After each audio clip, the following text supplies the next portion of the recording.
Welcome to Inside The Mavs, the official Mavericks podcast for 97.1 The Freak. I'm your host, Kevin Gray, Mavs pre- and post-game host on the Dallas Mavericks Radio Network, 97.1 The Freak. Really appreciate you joining us here on the show. Joined as always by my partner, Grant Afseth, Mavs Sports Illustrated writer covering the Dallas Mavericks as the Mavericks get ready to take on the Los Angeles Clippers on Wednesday before visiting the Houston Rockets on Friday before returning home to take on Victor Wembanyama and the San Antonio Spurs on Saturday. A lot to cover here on this episode, recapping what happened against the Denver Nuggets on Monday night as the Mavs continue a difficult three-game stretch here with the Nuggets, the Clippers, and the Rockets, as I mentioned, on Friday. You can find me on Twitter at Kevin Gray Sports. You can find Grant on Twitter at Grant Afseth. As I bring in Grant on the show today. Grant, what's going on? How we doing?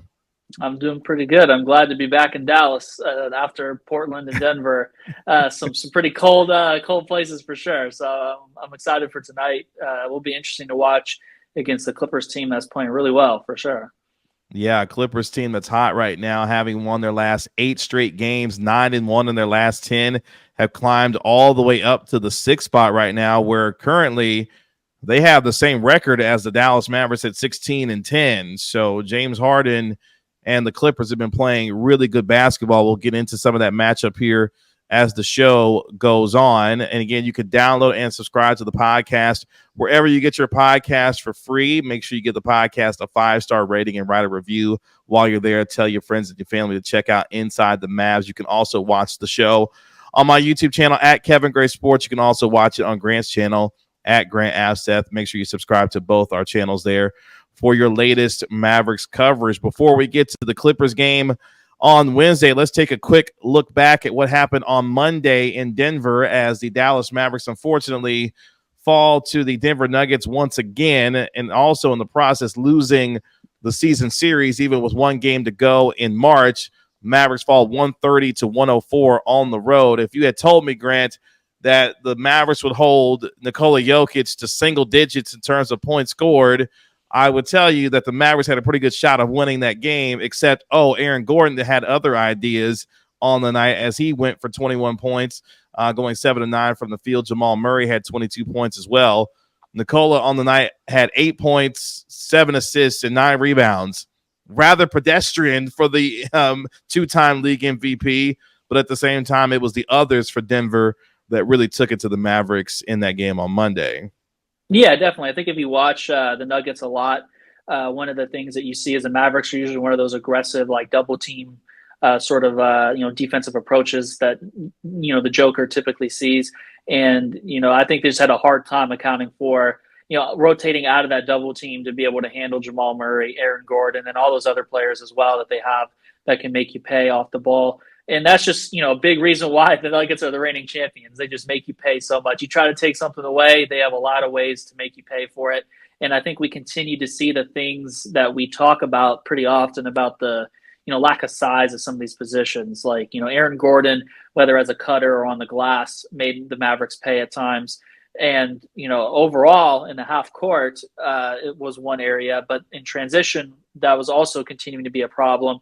They allowed, 36 transition points. That was a season high for Denver, and they had 14 alone in the first quarter. And, that was a big, obvious factor there. I think the Mavericks struggled to get back on defense, whether it was off missed shots and, the Nuggets grabbed the rebound, or there were some turnovers early on where the Mavericks were, struggling to kind of see those different looks that the Nuggets were throwing at them and pick and roll coverages. So I think there's a lot to clean up, but Denver is definitely becoming one of those spots where they're just struggling sorely to execute. They've allowed the Nuggets to shoot over 50% from the floor in 4 consecutive games in Denver. And yeah, there's just definitely a lot of things, if you're going through a film session, that you would definitely want to point out on both sides of the ball. Yeah, Clippers shooting 56% from the field, nearly 54% from 3. They had 6 guys in double figures. I mean, even Reggie Jackson had 20 points, going 9 of 12 from the field. We know that Reggie Jackson likes to play well against the Dallas Mavericks. If you watched him throughout his time when he was with the Los Angeles Clippers, again, we'll talk about the Clippers here in a little bit, but it just felt like, and I'll use a football analogy because, people talk about the Cowboys and the 49ers and how bad of a matchup that is for the Cowboys every time they take on the 49ers. It feels like the same when it comes to when it comes to the Mavericks and the Nuggets. It feels like just a bad matchup for this team when it faces the Nuggets every time out. And I know there was no Derek Lively once again. There was no Kyrie Irving as well. So it was going to be tough on this front court to deal with Nikola Jokic. But as you mentioned, it was the others like Aaron Gordon. And I felt like they played just a step faster in that game against Dallas than Dallas was able to keep up with, even with Luka Doncic dropping, 38 points and 11 rebounds in the game. It just felt like the Mavericks were a step slow and the Nuggets really kind of just handled their business. And again, much like how we saw the Minnesota Timberwolves, a few games ago, they kind of just walked down the Mavericks and were just able to really take it to them throughout the course of the game. It never felt like the Nuggets were bothered at all in this game against the Mavericks in that way. Yeah, definitely. I think it's definitely a theme there where, the struggle with size, if they're able to still spread the floor while having that size and be able to execute enough defensively, then, those are going to be naturally challenging matchups for the Mavs. And I think that just shows you where an opportunity should probably be looked at for, potential roster changes in the long term. Focus of continuing to add pieces around like Luka, Kyrie, and Derek Lively is you definitely need to add some size at that 4 spot. I think even if you look at that one game against Portland, Jeremy Grant was getting to the spots that he wanted to pretty easily, and he looked like he had a pretty solid size advantage as well. Like that is definitely when you're comparing the size, like Jeremy Grant compared to like Karl Towns, there's an even greater difference there too. So that's like obviously, so like that's. And Aaron Gordon as well. Like there's just situations there where you're going to run into some problems if you're not able to handle that size. And if you go through obviously the Trailblazers are towards the bottom of the standings. They're not the top priority of what you're planning your roster around. But the top of the Western Conference right now, there's a lot of teams with that type of size that can pose a lot of problems. And, especially with the Mavericks playing without Derek Lively against the Nuggets, it felt a lot like that roster that was playing while Kyrie was sidelined, like right before the All-Star break last year, where Luka tried to do what he could do to will the team, to a respectable, well, hopefully a win, but in no reality, it ended up being a loss in that game and this game. So I think, overall, like that just shows the limitation of the depth when you're down 4 players that are so important, but then also specifically at the center position.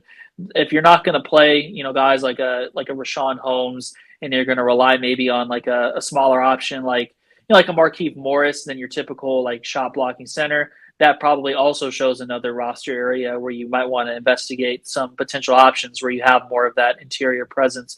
Because if Lively goes down, you probably don't want to be relying too much on one center to make plays, especially if he's, also still a 19-year-old as well, for sure. Yeah, and it's interesting. We were looking at not only the size differential, it felt like from a speed and a quickness differential, the Mavericks just did not have it on Monday. And, as you look at the rest of the season as it goes on, you lose the tiebreaker already, having lost the first 2 games to the Nuggets. So in what has been a tight West so far, even in late December, we're starting to look at things like tiebreakers when you start playing teams multiple times about what that means for later on in the season when you're looking at seeding and trying to figure where the Mavericks are going to be, situated as far as the top 6 are concerned. And another one of those games tonight when they take on the Clippers. Before we get there, though, I want to touch on this because Luka, as I mentioned, had 38, and 11 in the game with another 8 assists, going 13 and 24 from the field. Dante Exum was the only other Maverick in double figures. Ironically, actually had a perfect night, going 5 for 5 from the field. Did Dante Exum in 22 minutes of play. Not much else from anyone else in terms of the Mavericks on that night, though. But the reason why I want to stop down on Luka is because, we've seen the elevated nature of his game so far. He's shooting a career high, 37, 38% from 3, averaging over 32 points per game. Obviously, we know what kind of passer he is. He's 3rd in the NBA or 4th in the NBA in terms of assists. He's playing at a MVP-like level right now. But I read something very interesting from Kevin O'Connor of The Ringer that I want to make sure that we discuss because the absurdity of the number, and you can speak to it as someone who analyzed the game and looks at some of the numbers of the game. Luka so far going into that game against Denver, shooting over 82% from the restricted area. And when you look at that number, you say, wow, that's a whopping number. But then when you start putting it into context, that's better than someone like Giannis so far this year, shooting over 82% in the restricted area. I think it just speaks to the level at which Luka's playing with, not only getting downhill, but the amount of efficiency that he's showing at the rim, where we know in the past that he's been able to be really good in the restricted area. 82% in that area is an absurd number when you put it into context in that way. Yeah, especially like you think of a lot of high flying like play finishers, like Derek Lively is the type of guys you would think that would shoot that efficiently, and it's just a true testament to how just much of a mastermind Luka is at picking his spots, getting to his spots, and then when he's there, he's very patient. Like like when he gets really deep on the drive, doesn't put it up at first, the way he like fakes a pass around the defender and then tries to create that advantage, things like that you just don't really see from really any other player. If you do, it's very few players. So, just overall, it's just a fascinating thing to continue to see him to get better every year. When, we entered this year and there was concerns about like, how is that thigh injury going to impact him? All that type of stuff. And he just haven't been talking about it. Yeah. Haven't been talking about it. Yeah. Haven't talked about it really at all. And he just continued to, elevate his game. And that's even with some of these like day-to-day type of injuries. Like he injured his hand in LA the first road game against the Clippers. Well, it'll be the only road game against the Clippers this season. But that around Thanksgiving he injured that hand, and he's that we haven't really even had a situation where we're like, oh, he's shooting poorly. Could it be his hand? Anything like that. So it's just kind of a fascinating thing that he continues to sustain like this level of play. And it's really regardless of matchup. Like once the Nuggets were, blitzing and pick and roll coverage to try to protect Jokic, he was a passer.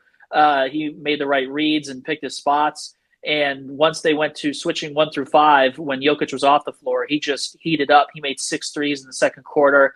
And that was actually the most threes, or tied for the most threes by any player in a single quarter against the Nuggets since like 96, 97 season.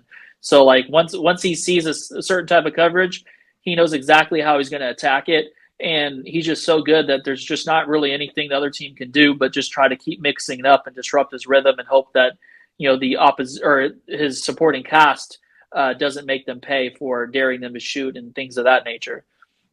I mean, he's got 11 straight games now of scoring at least 30 points in a game. He's shooting over 38% from three. He's shooting nearly 50% from the field. And one thing, and I've talked about this in the past with other people before, and I told people, I said, look, if Luka Doncic ever gets close to being an 80 to 82% free throw shooter, there is nothing the league can do with him anymore, because now not only is he finishing at the rim, we know what kind of mid-range game that he has. Now he's becoming an even more devastating three-point shooter.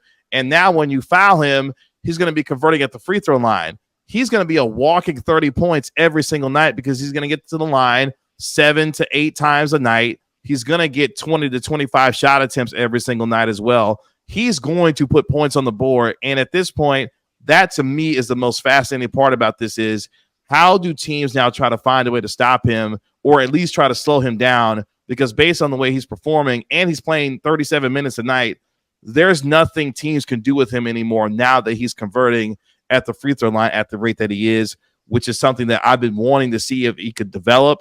He's doing that now, where he's normally a career 74% free throw shooter. Now he's hitting nearly 80% of his free throws.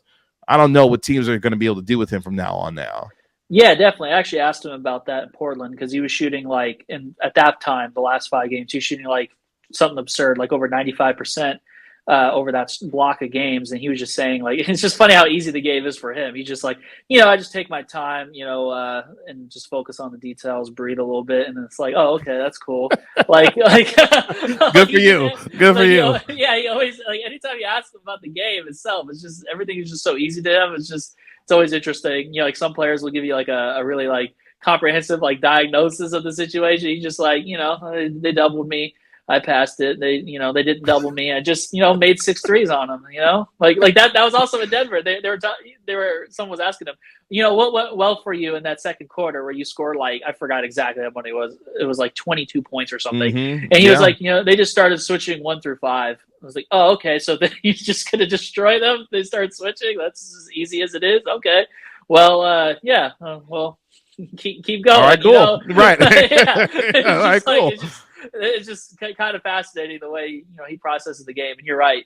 The free throw shooting, that's a big part of it. And some would say getting more calls would also be a good part of it too, because some of these Imagine games that. lately, yeah, he's been getting knocked in the face and things like that. And like I remember, against the Nuggets, he got hit in the face like the offhand or off arm and he was bleeding, and they had to clean it off, and Mm-hmm. he didn't get a foul call, and the ref was like right there. And this isn't a ref show by any stretch, but sometimes it's kind of interesting how physical he plays, and I guess some guys are naturally hard to officiate, but that's Mm-hmm. another interesting part of it is as he continues to become more efficient, it'll be interesting just overall how sometimes these referee crews will make these calls for him on these drives, because sometimes in general you already look at what he's doing, as you mentioned, with the restricted area efficiency.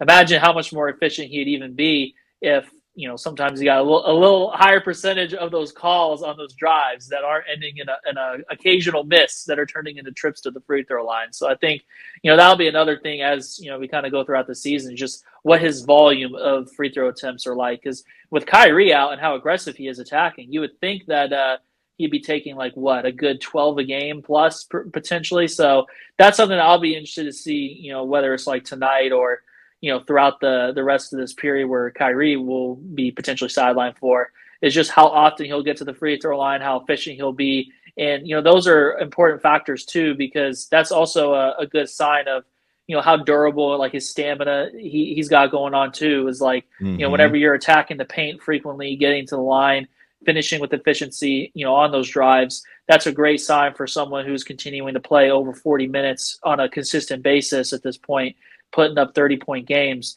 and not showing any sign of slowing down. That's a great way to continue to sustain that level of play, is to get to the line and knock down those shots, as you said. And it's interesting because you brought up a point about the physicality and the nature of which he's playing the game, in which other teams are playing him with. I wonder, because we talk about the amount of free throws that he's getting, and you mentioned this could be a guy that could be a 10 to 12 a night guy at the free throw line. I wonder, because of, and this is just a part of his game and a part of what we've talked about with him, the amount of constant that he has done throughout the course of his career, the technical fouls, which we have seen at an alarming rate for him, even for Luka Doncic, the amount of technical fouls that he's being assessed, while we've seen some of them be rescinded in that nature.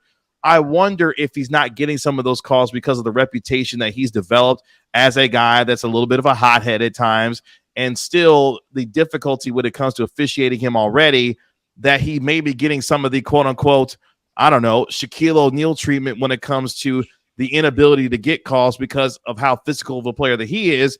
But also, you marry that with the idea that, hey, he likes to talk a lot, so maybe is not getting some of the benefit of those calls because of his reputation that precedes him each time he steps onto the floor to play a game every night. I personally think it's probably a combination of the two. It was definitely that way during the FIBA World Cup when watching some of those refs, they were a little quicker with the whistle than the NBA, but you could tell from the jump they were like, "Oh, you're talking? Okay, tech." And then it's like, even though this is a game where if you lose, you're out. Oh, you're still talking? Oh, okay, you're out of here. Like it was just like Yeah. it was kind of a less extreme version of that to an extent. Where I mean, obviously, he hasn't been like tossed out of these games or anything, but there have been some like really late texts that are kind of interesting, where it's like, I don't really know how many times I've seen like a final minute of regulation, the game's kind of over, and two players are talking and one guy gets a tech. Like it's very interesting, like weird lack of consistency sometimes in the NBA with like little things like that. But as just talking about the thing that you mentioned, like with the Shaquille O'Neal treatment, I definitely do think it is challenging to officiate someone who's that strong and creates advantages with their pace, because sometimes it should be a little clear. I would feel like with vantage points that refs have where someone getting knocked in the face. But I do think in general, with how patient he is and how just poised he looks, even when he's playing through contact, I could see where some officiating crews may have a harder time being like, okay, that guy was clearly impacted, because he's not someone that's going to like just flail and like just crash to the floor on a very frequent basis and yell. He'll, as you said, he will do talking after the play. Mm-hmm. And I do think that definitely there's a human element to it for the officials. I think, sometimes that comes into play. Like I definitely have noticed sometimes during games where a certain crew is out there for sure, Yes. based off of how calls are coming, how they're not coming, how texts are occurring, and all that stuff. So yeah, I definitely think that'll be interesting, like throughout the rest of the season to kind of monitor, because I mean, even like some of these like role players that are in the league, you can tell they have certain officials that have them on their oh, you're talking Mm-hmm. tech sort of lists for sure. Yeah, I just thought it was interesting that discussion gets brought up in terms of the amount of free throws that he does and doesn't take, and I wonder if there's a correlation with obviously some of the reputation that he has, not getting some of those foul calls, and how that is translated to his sometimes not getting some of the calls that he's deserved based off of the physical nature, that he's being played and officiated, or not being officiated with based off of the way that he's playing. Something that we'll definitely continue to monitor throughout the course of the season, because I find it fascinating that some of the physical play that he's been receiving that normally would be foul calls he's not getting, and I just wonder if it's in officials' head that he has done the amount of talking that he has done to get technicals, and how that's affected the way that he's being officiated. Because some of that stuff, like you mentioned the Denver game, it was absurd the amount of physical content that he was taking and not getting foul calls based on that. So we'll see how that continues to play itself out. But I just thought that was an interesting, topic of discussion based off of, what Luka Doncic has been feeling so far. But I mean, he's definitely, I mean, for you, I'm sure, for me, he's at the top of the MVP conversation. While you look at Giannis and what he's been doing so far, Joel Embiid, the Sixers, what he's doing, Jason Tatum and Jaylen Brown, they're playing really well in Boston right now. Luka Doncic is carrying that team, tremendously based off of what he is doing. So it's been fun to watch him so far as this team has gone on, and he's playing at an extremely high level so far this season. As we get ready to close the show today, let's get into the Clippers preview. The Clippers taking on the Dallas Mavericks on Wednesday nights right now at 16-10. Clippers at 16-10 as well, but they've won 8 straight games. They're looking for their 9th consecutive win, are the Clippers, as they're playing really, really good basketball right now. What has been the difference that you've seen with this Clippers team, aside from obviously what James Harden's been doing, that's allowed them to play as well as they have been right now? Yeah, I definitely think it is a big part of like that lineup change that they made, where James Harden starting, Russell Westbrook's coming off the bench. They've had some time to build some continuity with that play style. And, I think when guys like Paul George, Kawhi Leonard get comfortable, they have skill sets that can work with just about any type of personnel. They can play off the ball whenever they have a matchup that they like. They can dominate, ISO and just run actions for them. And I think, having those guys balanced, spaced out throughout the course of the game, where they're having stretches where they're able to take over things a little bit, I think that goes a long way. I think if I remember correctly, they put up over 150 points against the Pacers They did, in their 151, last yeah. game, and it was so bad that Rick Carlisle was like, "We're gonna get a physical practice in. We're gonna really work, something that we haven't done in a while." Like that's how bad that was for the Pacers. I think Miles Turner was out, so that definitely did not help the Pacers, but. Still, regardless, they've been giving up a ton of points, no matter who's putting on a jersey for them. And the Clippers, maximize that punishment for sure last game. And I think, it'll be interesting to see who suits up against the Mavs tonight, because, they have a couple guys with illnesses like Paul George, Norman Powell. Neither of those guys were at shoot around. They're both questionable. It, remains to be seen if they'll end up playing. And that'll definitely change up the way the Clippers look, because, they just have a lot of ways to attack you throughout 48 minutes at this point. Like even Norman Powell, he's not someone that you would, come up with on the list of like, critical factors on the Clippers, like super early, because they got, future Hall of Famers, throughout like the rotation. But he's definitely someone that can go off and really makes teams pay as that like weak side spacer that just attacks, off the dribble or off the catch and things like that whenever you're doubling Kawhi Leonard. And that's something that the Mavericks have actually struggled with at times, is really trying to get the ball to Kawhi's hands, and then it pops around, and then making those extra efforts and, protecting the paint, which, has been a struggle throughout the season, but is going to be even more of a struggle, naturally, as you don't have Derek Lively in the lineup. So that how all those things get sorted out will be something to watch throughout the game. But, Clippers are definitely a matchup that Luka Doncic tends to like, regardless of who's suiting up for them. But last time they faced off, the Mavericks had a season low 88 points. Uh, Mm-hmm. and that was definitely a flat performance. A lot of the complimentary players weren't hitting shots, but even despite that, they still had very solid games from Luka and Kyrie. I remember it was like around 2 minutes 11 seconds, something crazy like that in the first half, like before halftime, until someone not named Luka or Kyrie made a field goal in that matchup. So we're definitely going to Yeah. have to see a lot more production from the non superstar players, especially in a game that Kyrie is not going to be available for as well. Yeah, these two teams have split the first two games of their season series so far. Mavericks got the 144-126 win back on November the 10th. Luka Doncic had 44 points that night, going off for 17 of 21 from the field. You mentioned the game on November 25th. That was during the Thanksgiving holiday where they had those two games in Los Angeles. They beat LA on that Wednesday, and then they lost by 19 to the Clippers the following Saturday on the 25th, where Luka, he did have 30 that night, but went 1 of 8 from 3. And you mentioned it is going to be about the others in this game against Los Angeles, because they present a deep bench that has a lot of guys that can score. But more importantly, what you didn't see in Denver has to show up against the Clippers on Wednesday night, which is the other guys, whether it be, Dante Exum, whether it be other guys coming along with Luka, because they're going to be in a tight bind if they're not going to get production from anyone else other than Luka Doncic, because you saw it on Monday. All the heroics that he had, it didn't matter because of how deep Denver was and how much better they were, but you couldn't get any contributions from anybody else. That made it much more difficult to try to get a win. That can't happen against the Clippers, because if you don't, they'll run you out of the building, much like how Denver did on Monday. Yeah, definitely. Because if you just look at the breakdown of how the Mavericks will have to approach, their defensive responsibilities without Lively, they struggle pretty much all Yes. season protecting the paint without him on the floor. So that'll probably just be a shoe. And you could, unless something like an anomaly happens, you could probably expect that. That's probably pretty safe. Just like Denver, even Portland, all those other recent games as well. Even when he does play and he's not on the floor, it's been a struggle. But then this is a team that the Mavericks like to, as we mentioned with the double teams, you're not going to just allow someone like, Kawhi Leonard to pick you apart in single coverage matchups.